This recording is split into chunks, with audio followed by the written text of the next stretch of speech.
মাত্র ৩৫ বছর বয়সে নেপালের রাজনীতিতে ইতিহাস গড়েছেন বালেন্দু শাহ। চলতি বছরের মার্চের ২৭ তারিখ প্রধানমন্ত্রী হিসেবে শপথ নেওয়ার পর থেকেই তিনি যেন একের পর এক চমক দেখিয়ে যাচ্ছেন। পুরো রাজনৈতিক কাঠামো ভেঙে শুরু করেছেন নতুন এক নেপাল গড়ার অভিযান।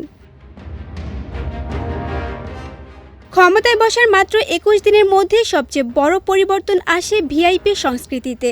দীর্ঘদিনের প্রচলিত এই ব্যবস্থার অবসান ঘটিয়ে তিনি সাধারণ মানুষের যাতায়াতে স্বস্তি ফিরিয়ে আনেন। এখন আর মন্ত্রী বা উচ্চপদস্থ কর্মকর্তাদের জন্য সড়কে সাধারণ মানুষকে ঘন্টার পর ঘন্টা আটকে থাকতে হয় না, বরং ট্রাফিক পুলিশকে দেওয়া হয়েছে এমন ক্ষমতা যেখানে প্রয়োজনে মন্ত্রী এমপিদের গাড়িও থামিয়ে তল্লাশি করা যাবে, যা দেশ জুড়ে ব্যাপক আলোড়ন তোলে। দুর্নীতির বিরুদ্ধে তার অবস্থান আরও বেশি আলোচনায় এসেছে। তিনি ঘোষণা দিয়েছেন জিরো টলারেন্স নীতি। ইতিমধ্যে উচ্চ পর্যায়ের কয়েকটি নিয়োগ বাতিল হয়েছে এবং সাবেক প্রভাবশালী রাজনৈতিক নেতাদের বিরুদ্ধে তদন্ত শুরু হয়েছে।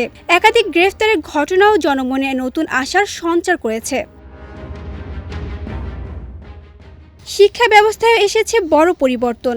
স্কুল কলেজে দলীয় রাজনীতি নিষিদ্ধ করে শিক্ষার পরিবেশ ফিরিয়ে আনার উদ্যোগ নেওয়া হয়েছে। স্বাস্থ্য খাতে দরিদ্র ও মধ্যবিত্তদের জন্য নির্দিষ্ট সরকারি ও বেসরকারি সেবা বিনামূল্যে করার পরিকল্পনা বাস্তবায়ন করা হয়েছে। পাশাপাশি নারী নিরাপত্তা নিশ্চিত করতে চালু হয়েছে বিশেষ ব্লু বাস সেবা, যেখানে নারীরা বিনামূল্যে যাতায়াত করতে পারছেন। প্রশাসনিক সংস্কারের অংশ হিসেবে মন্ত্রণালয়ের সংখ্যা কমিয়ে আনা হয়েছে, যাতে সিদ্ধান্ত গ্রহণ হয় দ্রুত ও কার্যকরভাবে। বিশ্লেষকদের মতে এত অল্প সময়ে এমন সিদ্ধান্ত দক্ষিণ এশিয়ার রাজনীতিতে বিরল। যদি এই সংস্কার ধারাবাহিকভাবে বজায় থাকে, তাহলে নেপাল হয়ে উঠতে পারে একটি নতুন রাজনৈতিক মডেলের উদাহরণ।